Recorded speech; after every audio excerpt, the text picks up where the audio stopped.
네, 할렐루야, 반갑습니다. 한 4년, 5년 만에 인사를 드리는 것 같습니다. 다들 저를 기억할까라고 생각했었는데 저희 와서 이제 잠깐 인사를 드리면서 몇 분이서 저를 찾아 인사를 하시더라고요. 알아봐 주시더라고요. 그래서 늘 올 때마다 느끼는 거지만 저희 모교회 같은 그런 따뜻함이 있는 교회입니다. 근데 사실 목사님 부임하시고 제가 처음으로 왔어요. 그래서 올 때 좀 걱정이 됐어요.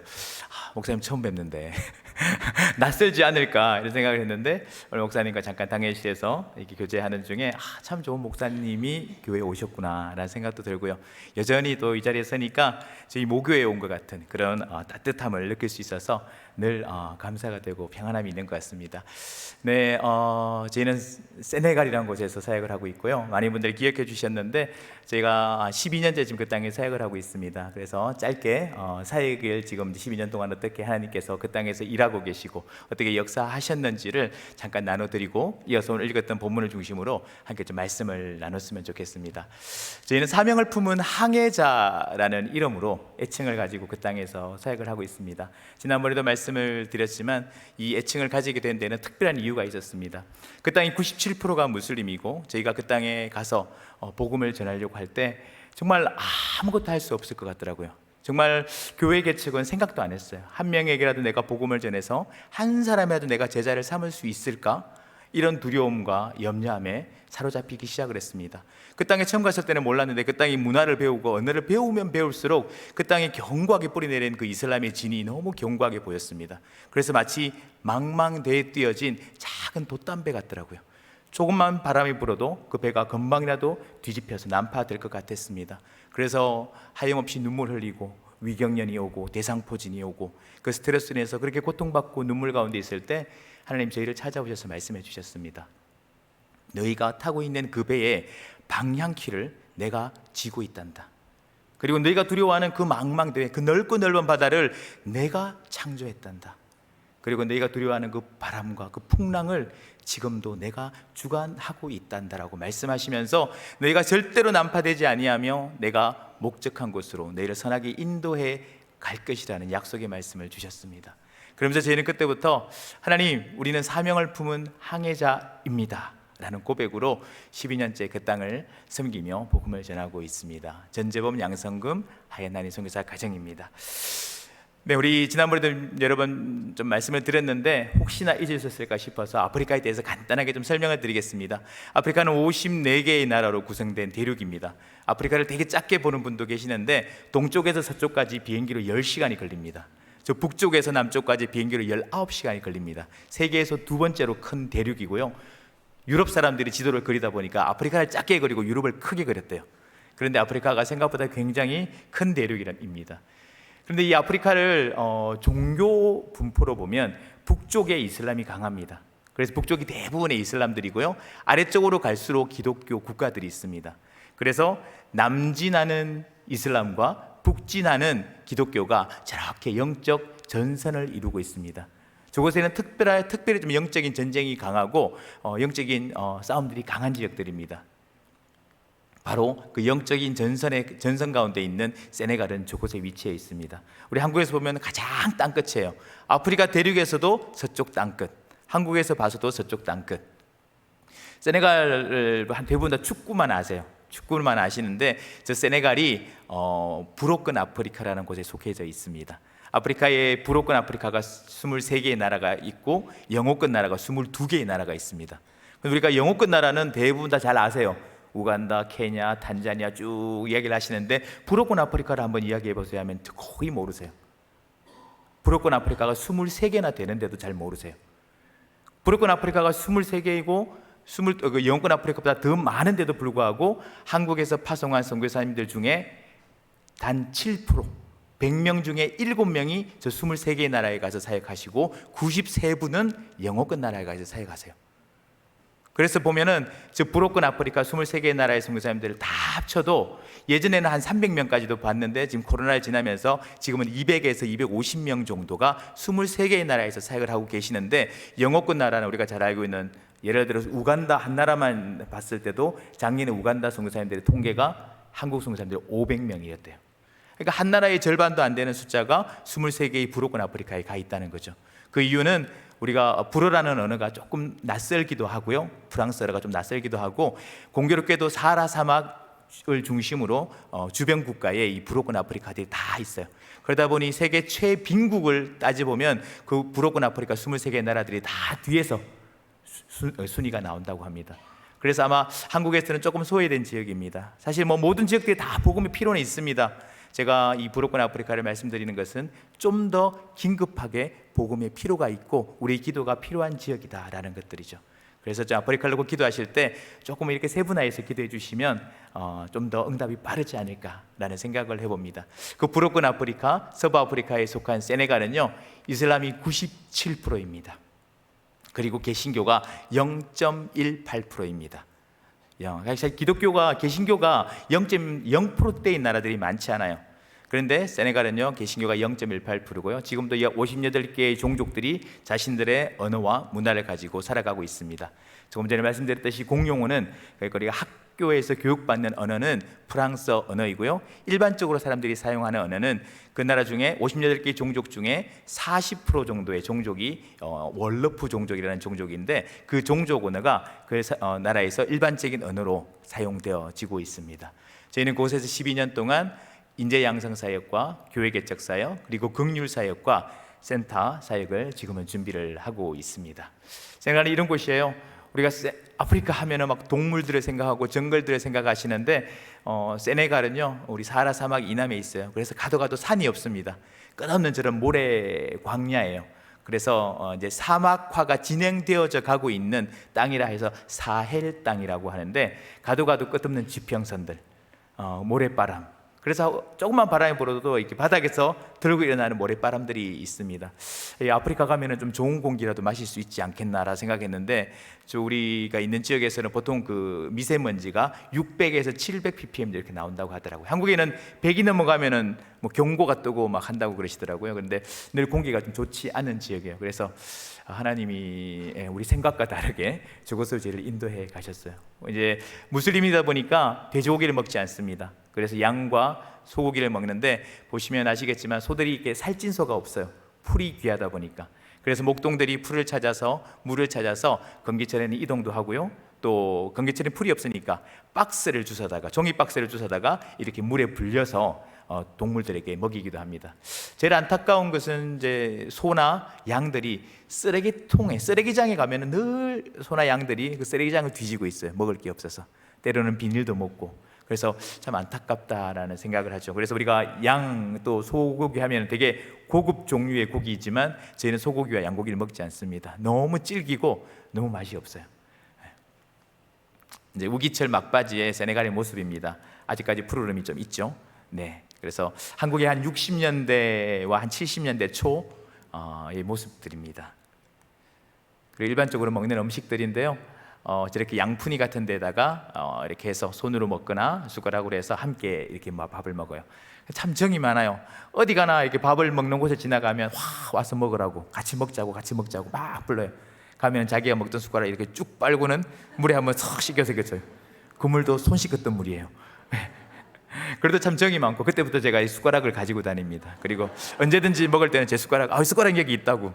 그래서 그 숟가락으로 밥을 먹는데, 정이 많고 한국 사람들처럼 정이 많고 사랑이 많은 그런 무슬림들이지만 참 정이 많고 사랑이 많은 그런 사람들이 살아가는 땅, 바로 세네갈입니다. 97%가 무슬림이라고 했죠.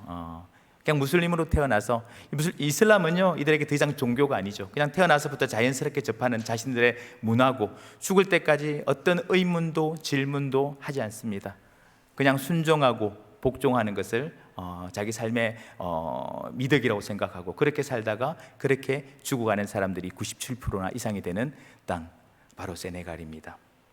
저희는 이곳에 가서 2012년도에 가서 그 땅에서 복음을 전하기 시작을 했습니다. 사실은 저희가 2004년도에 이제 결혼을 하고 신혼일 때, 아기가 태어나기 전에 하나님께 1년을 드리자고 해서 신혼 때 사실 그 땅을 다녀왔었어요. 1년을 다녀오면서 하나님 정말 이 땅은 아닙니다, 다시 부르시다도 이 땅으로는 아닙니다 라고 다 내려놓고 왔는데, 두 아이가 태어나고 이제 첫째 아이가 한 4살, 둘째 아이가 한 2살 정도 되었을 때 하나님께서 다시 부르셨어요.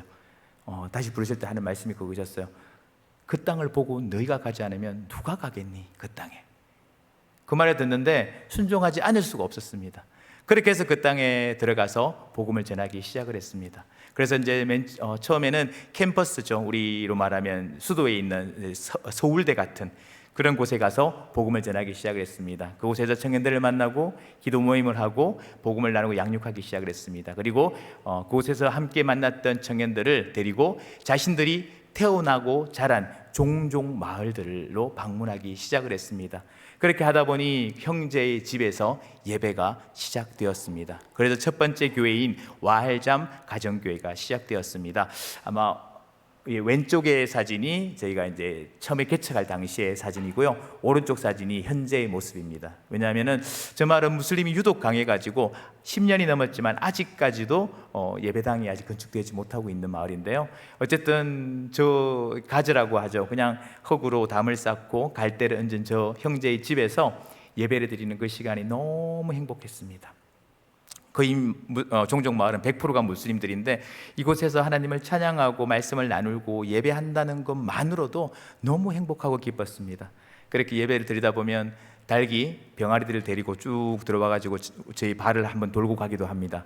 그리고 저 코너에서는 닭이 알을 품고 있어요. 항상 예배를 드리는데 소리가 꾹꾹꾹꾹꾹꾹꾹 소리가 나요.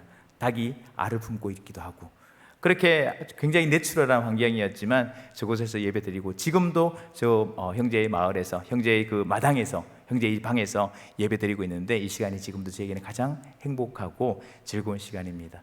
그리고 두 번째 마을의 옌겔의 마을이라는 곳에도 동일하게 형제가 자기 집에서 예배를 함께 드리다가 그 형제가 집에서 예수 영화 상영도 하고 그러다가 보니 자연스럽게 사람들이 모이기 시작을 했어요. 그래서 그 마을에 교실 한 켠을 빌려서 예배를 드리기 시작을 했습니다. 아마 지난번에 간증을 드렸지만 이렇게 지금은 예배당이 지어졌어요. 그런데 아주 큰 하나님의 은혜가 있었어요. 어쨌든 무슬림 어르신이 와서 땅을 주시기도 하셨고 또 그 땅에 40여 년 전에 순회 전도자로 지나가셨던 한 현지인 목사님을 만나면서 그 땅에 정말 큰 역사가 계속 있었어요.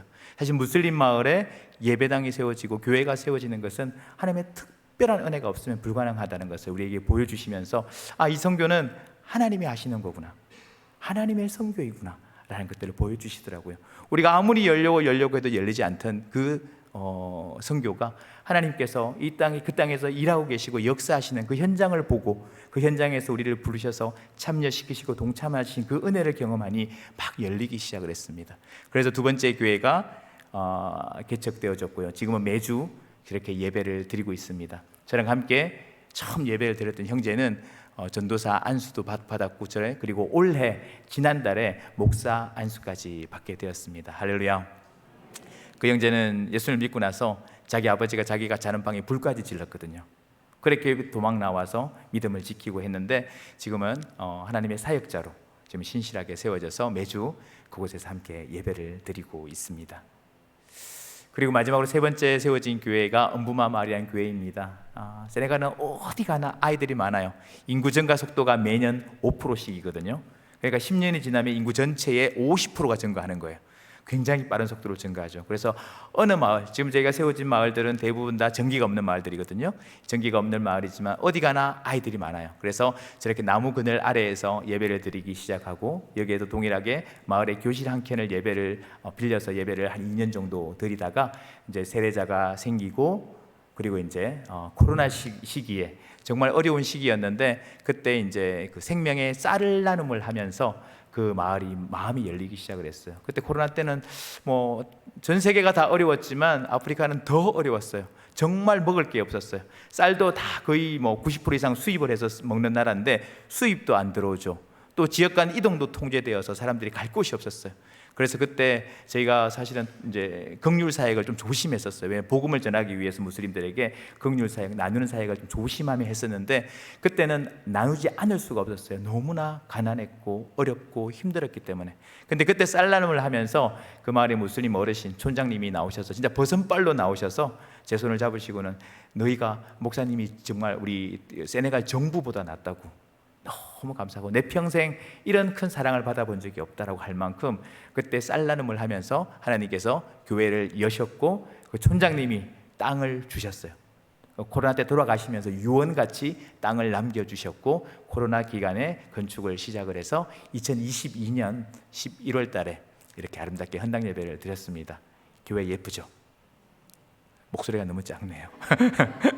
저 마을에 유일하게 페인트 칠이 되어 있는 건물입니다. 그래서 마을 한가운데 모스크에서 한 10m도 안 떨어진 곳에 교회가 세워졌어요. 촌장님이 땅을 주실 때 좀 좋은 저기 멀리 있는 땅을 주면 좋은데 저 땅이 제일 좋다 그러면서 모스크에서 그 무슬림들이 예배드리는 그 모스크에서 10m도 안 떨어진 데 땅을 주셨어요.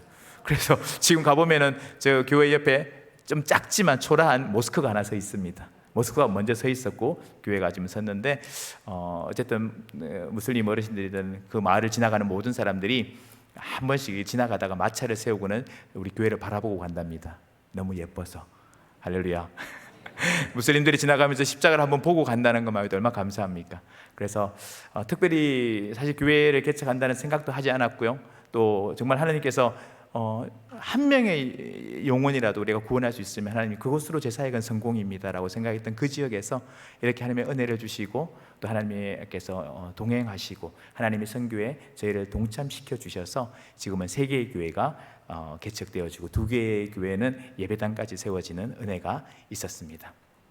그리고 세워진 교회들을 중심으로 긍휼 사역을 시작을 했습니다. 사실 나누는 사역을 참 조심해야 되거든요. 왜냐하면 너무 가난해서 나누고 싶은 마음들이 늘 많지만 또 아프리카 사역 그러면 다들 나누는 사역부터 먼저 생각하시잖아요. 그런데 우리가 복음을 나누기 위해서는 이렇게 빵 주는 사역을 참 조심해야 되는데 그렇게 좀 조심하면서 그 사역들을 해왔는데 이제 교회가 세워지기 시작을 하면서 세워진 교회를 중심으로 이웃들을 돕는 사역들을 이제 본격적으로 시작을 했고 또 코로나 시국에는 더더욱이 이 사역을 통해서 마을들이 많이 열리기 시작을 했습니다. 그래서 지금도 틈틈이 사랑의 쌀나눔들을 이렇게 진행하고 있습니다. 그리고 현재는 이제 센터 사역을 준비를 하고 있습니다.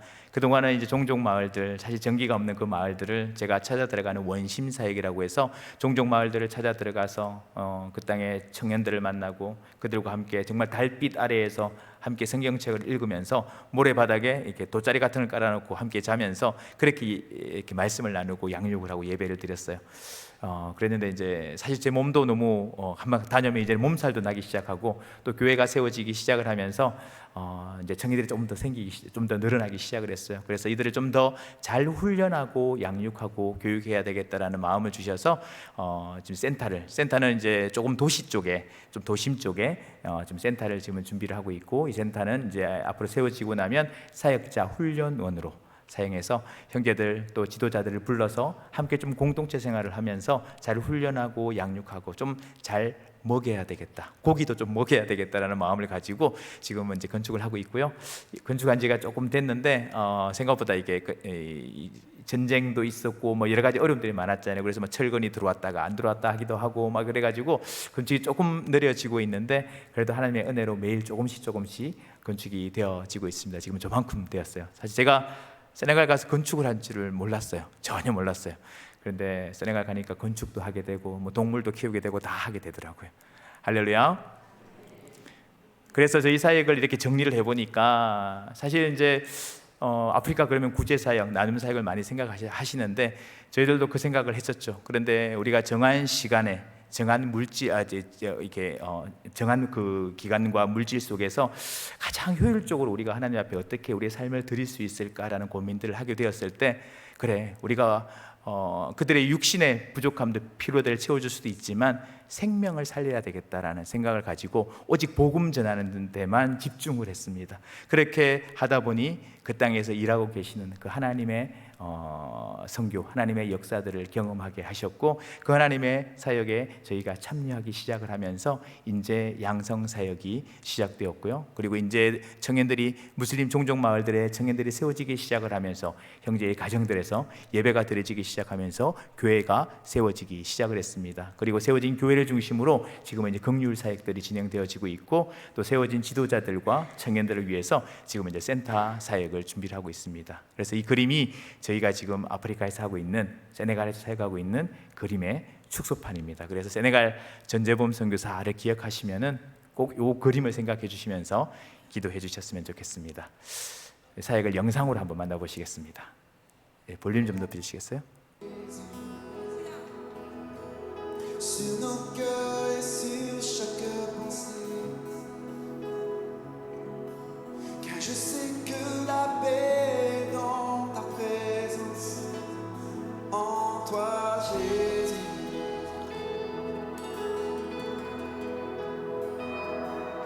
Je veux proclamer le nom de Jésus,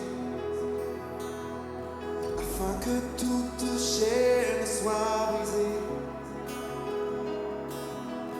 Je crois que l'espoir et la liberté sont en Jésus. Église, chante, ton nom est puissant. Ton nom est puissant et ton nom guérit. Ton nom est vie.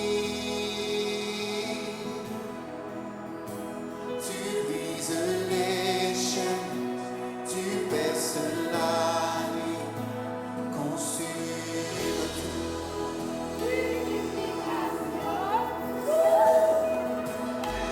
Je veux proclamer le nom de Jésus sur nos peurs et sur l'anxiété, sur les cœurs affligés par la dépression. Dis oh Jésus, ton nom est puissant, ton nom guérit. Ton nom est vie. Tu brises les chaînes, tu perces la nuit, consumes tout. Ton nom est puissant, ton nom guérit. Ton nom est vie. Tu brises les chaînes, tu relèves, tu perces la nuit, consumes tout. Déclare-le sur les monts, Jésus dans nos rues, Jésus dans les ténèbres et sur tous nos ennemis. Amen. Jésus sur nos familles, proclamons son saint nom. Jésus, déclare-le, déclare-le.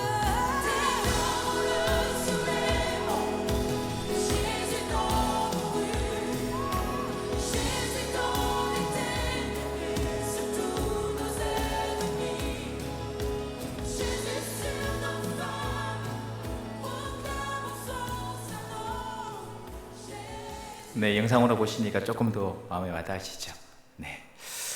네, 사역 나눔을 이 정도 하고 함께 좀 말씀을 보면서 좀 더 함께 또 더 나누도록 하겠습니다. 오늘 읽었던 우리 사무엘상 6장 말씀은요, 제가 하나님 앞에 헌신하고 선교사로 나가면서 저에게 주셨던 하나님의 말씀이었습니다.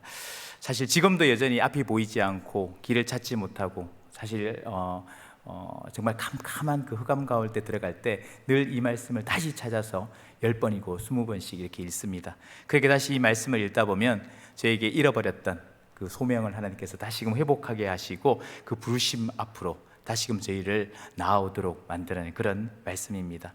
저는 오늘 이 본문을 통해서요, 하나님의 그 부르심과 그 소명에 대해서 여러분들과 함께 좀 나누려고 합니다. 우리 모두는요, 그 하나님의 특별한 선택하심 가운데서 구원에 이르는 은혜를 입었습니다. 아멘입니까? 그리고 그 은혜의 선택은요, 하나님의 거룩한 부르심이며 하나님의 거룩한 선택인 것입니다. 그런 우리에게는 그 부르심에 합당한 삶을 살아내야 할 책임과 의무가 주어졌습니다. 이 부르심을 따라 부르심에 합당한 그 순종의 삶을 살아내는 믿음의 성도들에게 하나님은 처음 부어주셨던 그 은혜의 삶보다 더 큰 은혜 가운데로 계속적으로 우리의 삶을 이끌어 가시며 축복에 축복을 더하여 주실 것이기 때문입니다. 성경에는요, 모세를 하나님께서 부르시고 또 이사야를 부르시고 다윗을 부르고 바울을 불렀습니다. 성경의 모든 선진들은 하나님께 부름을 받았고 하나님이 맡기신 그 사명을 부여잡고 순종의 삶을 통해 부름에 합당한 삶을 살아내었던 사람들이었습니다. 그렇게 부름에 합당한 삶을 살았던 그 선진들의 이야기가 우리가 잘 알고 있는 히브리서 11장 믿음장에 잘 기록되어져 있죠. 아브라함부터 모세, 라합까지. 그런데 또 어떤 이들이라는 이름으로 기록되어진 부름받은 사람들의 이야기를 히브리서 11장 35절부터 기록하고 있습니다. 또 어떤 이들이라고 통칭되어진 사람들, 제가 읽어드리겠습니다. 또 어떤 이들은 조롱과 채찍질뿐 아니라 결박과 옥에 갇히는 시련도 받았으며 돌로 치는 것과 톱으로 켜는 것과 시험과 칼로 죽임을 당하고 양과 염소의 가죽을 입고 유리하여 궁핍과 환난과 학대를 받았으니 이런 사람은 세상이 감당하지 못하느니라 라고 기록되어져 있습니다. 하나님의 부르심은요, 어떤 특별한 사람에게만 해당하는 것이 아닙니다. 우리 목사님만 하나님이 부르셨잖아요. 선교사님만 하나님이 부르신 거잖아요. 저는 안 불렀는데요. 이게 아니라는 것이에요. 하나님의 부르심은요, 그리스도를 나의 구주로 받아들이고 나의 온전한 구원자로 받아들이는 모든 믿는 자들의 자연스러운 상태인 것입니다. 자연스러운 모습이 바로 부르심이라는 것이죠. 다시 말해서 또 어떤 이들이라고 불리어지는 우리 모두는 하나님께 부름받은 자들이고 하나님께서는 부름받은 우리의 모든 삶 가운데서 그 부르심에 합당한 삶을 요구하고 계시며 그 사명으로 우리를 초대하고 계시다는 것입니다. 이 사명의 크기는 중요하지 않습니다. 모세는 아주 큰 일을 행했기에 더 큰 상급이, 그저 우리는 또 어떤 이들이라는 이름도 기록되어지지 않은 그 또 어떤 이들이라는 그 범주 안에서 이름조차 드러나지 않는 부르심의 삶을 살고 있기 때문에 작은 상급이 주어지는 것이 아니라는 것입니다. 부르심이 크든 작든 그 맡겨진 사명의 크기가 아니라 그 부르심에 합당한 삶을 살아내느냐 못 내느냐, 하나님 그것을 보시고 기뻐하신다는 것이죠. 오늘 본문은 그런 의미에서 우리에게 큰 깨달음을 주는 본문입니다. 부름받은 자들인 우리가 어떤 마음가짐과 자세로 그 부르심에 합당한 삶을 살아 나아가야 하는지, 그리고 그 부르심 앞에서 순종하는 자들의 삶을 하나님은 어떻게 도우시고 인도하시는지를 잘 설명하고 있는 본문이기 때문입니다. 오늘 읽었던 6장 말씀을 사건을 이해하기 위해서는 4장과 5장의 내용들을 알아야 됩니다. 4장에 보니까 아벡 전투에서 이스라엘과 블레셋이 싸움을 합니다. 그런데 안타깝게 이스라엘이 패하게 되고 하나님의 언약궤를 블레셋에 빼앗기게 됩니다. 그래서 블레셋 사람들이 그 언약궤를 가지고 전리품으로 자기들이 가져가서 자신들이 믿는 그 다곤 신전에 이렇게 모셔두었는데, 그때부터 자꾸 이상한 일이 일어납니다. 다곤 신상이 땅에 꼬꾸라지기도 하고 팔다리가 부러지기도 하고, 그리고 블레셋 경내에는요, 전쟁 때보다 더 큰 피해를 입게 돼요. 사람들이 독종으로 죽기 시작하고, 쥐로 인해서 농작물들이 죽어나가고, 그러면서 더 이상 블레셋의 사람들은 이 언약궤를 이곳에서 계속 보관할 수 없는 상황 가운데 놓이게 됩니다. 그래서 블레셋 사람들은 이 하나님의 언약궤를 다시 이스라엘로 보낼 수 없는 상황 가운데서 돌려보내려고 합니다. 이런 상황 가운데 오늘의 이 주인공은요, 그 언약궤를 메고 가는 베스메스로 나아가는 두 마리의 암소입니다. 오늘 본문을 자세히 보면 이 하나님은 이 베스메스의 그 암소를 통해서 하나님의 그 통치와 주권을 회복시키시는 작업들을 시작하십니다. 그와 더불어서 하나님은 우리를 통해서 바로 부름받은 자들, 사명받은 자들이 어떻게 그 소명을 따라 살아가야 하는지에 대해서 말씀을 하고 계십니다. 첫 번째로 해보고 싶은 것은요, 부름받은 자는 하나님께서 반드시 붙들어 주신다는 것입니다. 아멘. 9절 말씀을 보면 보고 있다가 만일 괴가 그 본지역 길로 올라가서 베스메스로 가면 이 큰 재앙은 그가 우리에게 내린 것이요, 그렇지 아니하면 우리를 친 것이 그의 손이 아니요 우연히 당한 것인 줄 알리라 하니라. 블레셋 사람들의 마음 가운데서는요, 아직도 자신들에게 임한 이 재앙들이 여호와께로부터 온 것인지 아니면 우연히 일어난 일인지를 확인을 하고 싶었습니다. 그래서 그들은 하나님을 테스트합니다. 하나님을 시험하기 시작을 합니다. 하나님을 시험하고 테스트하기 위해서 7절에 보니까 한 번도 멍에를 져보지 않은 소를 선택을 하고 10절에 보니까 젖나는 소 2마리를 선택을 합니다. 멍에를 한 번도 져보지 않은 소라는 말은 무슨 말입니까? 아주 수레를 잘 몰 수 있는 그런 능숙한 소도 있을 것이고 힘센 황소도 있을 터인데 한 번도 멍에를 져보지 않은 소, 즉 한 번도 멍에를 져보지 않은 소라는 말은 그 무거운 수레를 이끌고 목적지까지 도저히 갈 수 없는 불가능한 그런 소라는 말입니다. 블레셋 사람들은 이것으로도 하나님을 테스트하기에 부족했다고 생각했는지 젖나는 암소 2마리를 선택을 해요. 젖나는 암소란 말은 무슨 말입니까? 송아지를 낳은 지 얼마 되지 않은, 아직 몸이 정상적으로 회복되지 않은 소를 말하는 것입니다. 그리고 젖나는 암소라는 말은 인간으로 말하면 어린 자녀를 버려둔 그런 소라는 것이죠.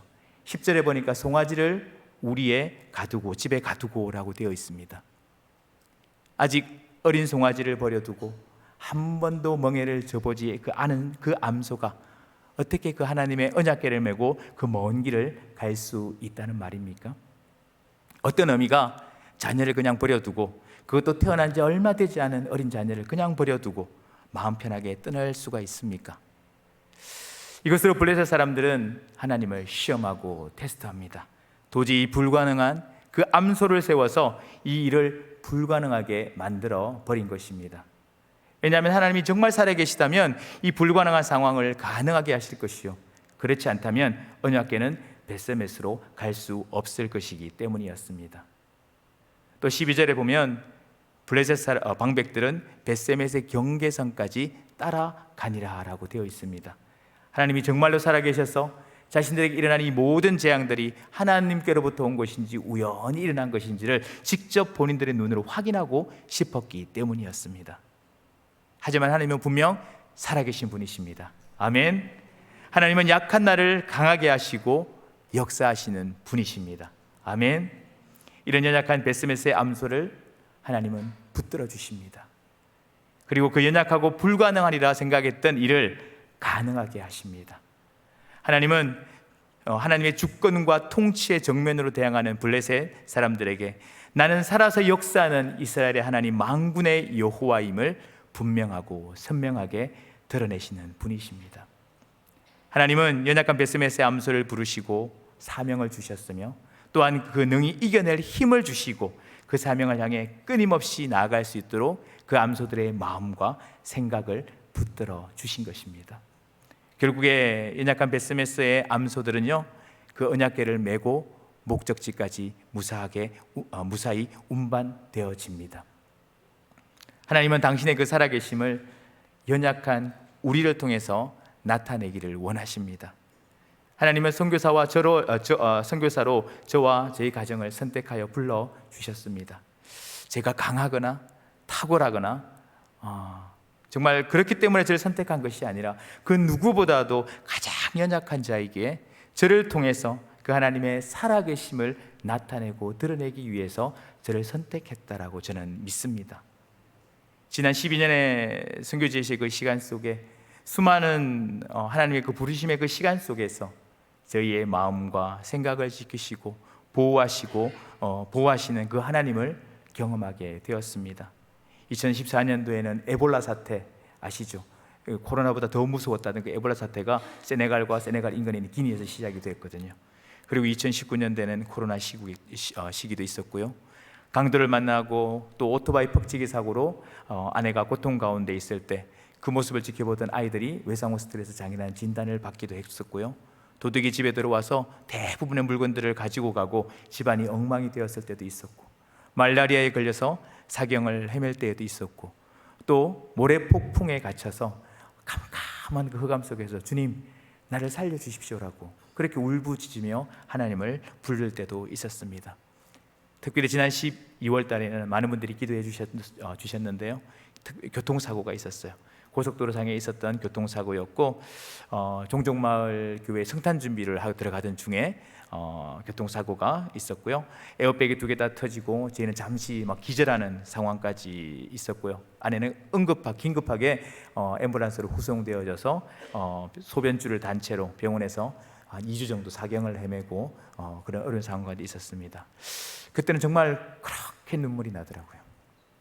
주님, 우리가 정말 여러 어려움들을 다 경험했지만 또 이런 것까지 경험하게 하시냐고, 왜 우리에게 이런 힘듦의 시간들을 주시냐고. 그때는 정말 아무 생각도 안 나고 그렇게 눈물만 나더라고요. 그러게 며칠이 지나고 난 후에 보니까 제 왼손이 이렇게 퉁퉁 부어오르는 것을 보았어요. 왜 나는 운전만 했는데 왜 왼손이 붓지? 보니까 에어백이 터지면서 그 화약 때문에 손이 보통 붓는다고 하시더라고요. 그런데 이 모든 상황 가운데 우리 하나님은 부름받은 저희를 지키시고 보호하고 계셨다는 것을 깨닫게 해주셨습니다. 교통사고를 겪고 며칠이 시간이 지나면서 그 사고의 상황들을 다시금 바라보게 하셨고, 다행히 블랙박스가 있었는데 그 블랙박스를 통해서 그 사고의 현장을 다시금 보게 되었습니다. 그런데 정말 하나님이 지키시고 보호하고 계셨더라고요. 만약에 저희가 탁 사고 났을 때에 저희 뒤에 다른 큰 차라도 따라왔으면 저희가 완전히 바닥에 깔릴 수밖에 없었거든요. 그리고 앞차와 충돌하면서 옆에 큰 트레일러가 지나가고 있었는데 조금 핸들이 틀어져서 옆으로 갔다면 그 트레일러 밑에 깔릴 수밖에 없었거든요. 그런데 그렇게 되지 않았어요. 차량이 전복되지 않았어요. 그리고 그 뜨거운 나라에서 10년 이상 된 그 차가 에어백이 작동을 했어요. 에어백이 작동하지 않았다면 그 충격을 다 우리가 흡수했을 텐데, 아마도 하나님께서 지키시고 보호하지 않으셨으면 지금 저희는 이 자리에 서 있을 수 없었을지도 모릅니다. 우리 모두는요, 연약합니다. 그렇지만 이런 연약한 우리를 부르신 하나님은요, 우리의 그 연약함을 통해서 하나님의 완전하심을 드러내시며 하나님의 주권과 통치하심을 드러내시며 하나님의 영광을 드러내시기를 원하십니다. 연약한 우리를 통해 하나님의 완전하심이 드러나고, 연약한 우리를 통하여서 주님의 그 은혜가 드러나고, 연약한 우리를 통해서 주님의 영광이 드러난다는 것입니다. 제가 힘들 때마다 혼자 중얼거리며 부르는 찬양이 하나 있습니다. 주여, 우린 연약합니다. 우린 오늘을 힘겨워합니다. 주 뜻 이루며 살기엔 부족합니다. 우린 연약합니다. 주여, 우린 넘어집니다. 오늘 하루 또 실수합니다. 주의 긍휼을 구하는 죄인입니다. 우린 주만 바라봅니다. 한없는 주님의 은혜 온 세상 위에 넘칩니다. 가릴 수 없는 주 영광 온 땅 위에 충만합니다. 주님만이 길이오니 우린 그 길 따라갑니다. 그날에 우릴 이루실 주는 완전합니다. 선교사로 부름받은 저나 오늘 우리 상주 소문교회의 모든 성도님들은 하나님께 특별히 부름받은 자들입니다. 각자를 부르신 그 모양은 조금씩 다를 수 있습니다. 어떤 이는 목사로, 선교사로, 교회 집사로, 권사로, 장로로, 우리를 부르신 그 모양은 조금씩 다르더라도 하나님은 우리 모두를 하나님 나라의 거룩한 성도로 불러주시고, 이 땅에서 하나님은 각자에게 사명을 주셨으며 그 사명은 하나님의 거룩한 부르심인 것입니다. 아멘입니까? 그러므로 하나님은 부름받은 연약한 베스메스의 암소를 붙들어 주신 것처럼 우리의 삶 가운데서도 동일하게 역사하시며 연약한 우리를 강하게 하시고 흔들리지 않게 붙들어 주실 것입니다. 하나님만이 완전하신 분이시기 때문입니다. 두 번째로 부름받은 암소는 울었지만 좌로나 우로나 치우치지 아니하며 사명을 쫓아 나아갔습니다. 다 함께 우리 12절 말씀을 다 같이 한번 읽어볼까요? 12절 말씀, 자 시작. 암소가 베스메스의 길로 바로 행하여 대로로 가며 갈 때에 울고 좌우로 치우치지 아니하였고 블레셋 방백들은 베세메스 경계선까지 따라가니라. 아멘. 오늘 베세메스의 암소는 울었다고 했습니다. 저는 이 울음의 이유를요, 의미를 두 가지로 보았습니다. 첫 번째는 감격의 울음입니다. 그리고 두 번째는 아픔의 울음이었습니다. 먼저는 암소의 울음은 감격의 눈물이었습니다. 하나님께서 나를 불러주시고 당신의 그 사명을 주신 그 은혜의 감격, 그리고 하나님이 이렇게 연약한 나를 붙들어 주시고 강하게 하신 그 은혜의 감격, 감격할 줄 아는 자만이 기쁨을 누릴 수 있는 그 새 힘을 얻게 되는 것입니다. 이러한 감격의 눈물은요, 십자가 그 하나님의 사랑을 전할 수밖에 없는 그런 불같은 심정을 가지도록 하는 것입니다. 여러분들 안에 이런 감동, 이런 감격이 있습니까? 두 번째 울음의 의미는 아픔입니다. 어린 송아지를 떼어놓고 떠나야 하는 어미의 아픈 마음입니다. 또한 한 번도 멍에를 메어보지 못한 그 소는 아는 소의 그 등가죽은 벗겨지고 아마 등에서는 피가 흐를지도 모릅니다. 그리고 어린 송아지에게 젖을 먹이지 못해서 아마 젖은 띵띵 부어서 그 전몸살로 인해서 온몸이 찢어질 듯 아픈지도 모르겠습니다. 우리는 이 베세메스의 암소가 송아지를 버려두고 하나님의 그 부르심을 따라 갈 때에 흘린 눈물이 얼마나 힘들고 고통 가운데 있는 눈물인가를 알 수가 있습니다. 우린 때로 하나님 앞에서 좀 마음껏 좀 울었으면 좋겠습니다. 베세메스의 암소처럼 아파서도 울고 하나님의 사랑과 그 인도하심에 감격해서도 좀 울었으면 좋겠습니다. 이렇게 울어본 사람이야말로 동일한 아픔을 가진 사람들과 함께 울 수 있으며 그 아픔을 나눌 수 있기 때문입니다. 또한 하나님의 그 사랑에 감격해서 울어본 그 기억을 가진 하나님의 사람들은요, 그 기억으로 인해서 오늘도 그 은혜의 감격을 다시 찾아갈 수 있기 때문입니다. 선교사들에게 눈물은 참을 수 없는 하나님의 마음입니다. 아버지의 그 마음이 있는 그곳을 향하여 눈물의 그 씨앗들을 심는 것은 선교사의 또 다른 사명인 것입니다. 선교사가 되고 나서부터 하나님께서는 저희의 그 눈에 하루도 눈물을 마르지 않게 하셨습니다. 베스메스를 향하는 암소들처럼 그 베풀어 주신 은혜에 감격해서 눈물을 흘리기도 하고 때론 아프고 힘겨워 눈물을 흘리기도 합니다. 요즘엔 특별히 교회를 생각하면 종종 마을에 세워진, 세네갈에 세워진 그 교회들을 생각하고 또 한국의 교회들을 생각하면 그렇게 눈물이 나는 것 같습니다. 왜냐하면 97%가 무슬림 그 땅에 세워진 그 교회들이 세워지기까지 얼마나 많은 수고와 희생이 필요한지를 알기에, 또 한국 교회들 가운데 들려오는 여러 가지 안타까운 소식들, 이야기들로 인해서 지금도 아파하고 눈물 흘리실 그 아버지의 마음을 알기에 교회를 생각하면 그렇게 눈물이 나는 것 같습니다. 우리가 지금 흘릴 수 있는 이 눈물은 선교지에 추구하는 그 영혼들을 살리고 이 땅의 교회들을 살리는 그런 생명의 눈물이 될 줄 믿습니다.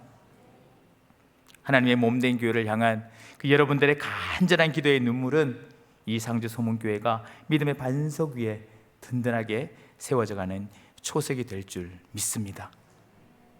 때론 힘겨워 눈물 흘리기도 하고 때론 감격의 눈물로 나가기도 하지만 그 눈물 가운데서도 좌로나 우로나 치우치지 아니하고 그 하나님의 부르심 앞에 순종하며 나아가는 저와 여러분들 되시기를 축원합니다. 이 모습이 진정으로 하나님의 주권을 인정하는 자가 그 하나님의 부르심에 순종하는 가장 아름다운 모습이 아닐까 저는 생각을 합니다. 마지막으로 부름받은 자가 남길 것이 무엇인가라는 것입니다. 우리 14절 말씀을 다 같이 한번 읽어볼까요? 14절 다 같이 시작. 수레가 베스메스 사람 요수아의 밭 큰 돌이 있는 곳에 이르러 선지라. 무리가 수레의 나무를 패고 그 암소들을 번제물로 여호와께 드리고. 아멘.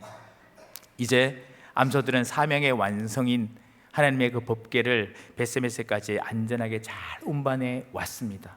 눈물 가운데서도 안전하게 잘 운반해 왔습니다. 이제 끝이 났습니다. 아무리 소들이라도 이렇게는 생각했을 거예요. 이제 내가 멍에를 좀 벗어버리고 기다리고 있는 송아지들, 내 새끼들에게 가서 젖이라도 마음껏 좀 먹여야지. 아무리 동물이라도 이 정도는 생각하지 않았을까요? 또한 아무리 짐승이 있지만 하나님의 일을 해서 수고한 그 소들에게 조금은 좀 대우를 잘해서 먹이도 좀 잘 주고 좀 쉬게 해서 돌려 보내야지만 예의에 어긋나지 않을 것 같은데, 이 소들의 마지막은 우리의 생각과는 달랐습니다. 법궤를 싣고 온 그 마차를 부수어서 장작더미를 만들고 끌고 온 그 소들을 잡아서 하나님께 번제로 불태워 버립니다. 두 마리 암소가 남긴 것은요, 오로지 하나님의 법궤밖에 없었습니다. 어떤 보상이나 기념비나 영광도 그 두 암소에게는 주어지지 않았습니다. 온전히 하나님께 그들의 전부를 드린 것입니다. 암소의 마음만 드린 것이 아니고요, 일부의 삶만 드린 것이 아니고요, 그들의 전부를 하나님께 드린 것입니다. 우리 모두는 하나님께 부름을 받아 각자의 사명을 가지고 부름받은 자의 삶을 살아내기 위해서 오늘도 열심히 살아가고 있다라고 저는 믿습니다. 그런데 우리의 그 섬김과 우리의 그 헌신과 열정의 끝에 무엇이 남아 있기를 바라십니까? 무엇이 남아 있기를 원하십니까? 오늘 두 마리 암소가 남긴 것은요, 오직 하나님의 법궤밖에 없었습니다. 그들의 이름도, 그들의 영광도, 그들의 기쁨도, 그들의 위안도 아닌 오직 하나님의 법궤, 하나님의 영광인 것입니다. 하나님은 우리의 수고를 다 알고 계시는 분이십니다. 우리의 눈물을 다 알고 계시는 분이십니다. 우리가 무엇을 위해 열심을 품고 섬기는지도 다 알고 계신 분이십니다. 그래서 우리의 삶의 끝자락에 오직 예수 그리스도의 그 이름만이 삶의 흔적 가운데 남아있기를 소망합니다. 선교사로서 제 사역의 끝에 무엇이 남아 있어야 할까라는 생각을 늘 하게 됩니다. 제 이름을 남기는 것, 제 업적을 남기는 것, 제가 세운 종족마을의 그 교회 건물을 남기는 것, 많은 제자들을 남기는 것, 아니면 제 좋은 소문을 남기는 것. 저는 이런 것들을 남기는 선교사가 되고 싶지 않습니다. 제 선교사에게 마지막에 오직 예수 그리스도의 그 이름이 남겨지고 예수 그리스도의 그 생명만이 세네갈 땅 가운데 남겨지기를 소망합니다. 최근에 지나온 사역들을 돌아보면서 아내와 함께 앉아서 예배를 하는데, 지나온 그 모든 사역과 상황들이 너무 그렇게 감사가 되고, 지금까지 매 순간 은혜로 갚아주시고 채워주신 그 하나님의 은혜가 그렇게 감사가 되던 중에 문득 이런 생각이 들었습니다. 나에게 선교란 무엇일까? 나에겐 선교란 무엇일까? 이런 질문을 선교사인 제가 제 스스로에게 할 수 있어서 참 감사가 되었습니다. 그런데 그 질문의 답이 조금은 부끄럽지만, 이제서야 이 선교가 내 삶의 전부가 되어가고 있구나 라는 생각을 하게 되었던 것 같습니다.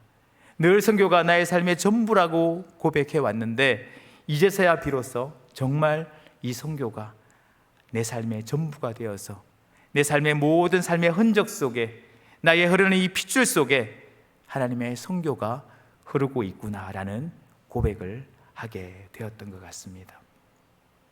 하나님의 그 부르심 가운데 불러주시고 맡겨주신 여러분들의 그 삶의 여정의 끝에 그 어떤 것들보다 예수 그리스도의 이름만이, 예수 그리스도의 그 생명만이 남아있기를 축원합니다.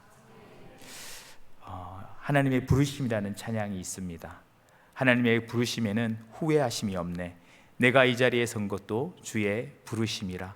하나님의 부르심에는 결코 실수가 없네.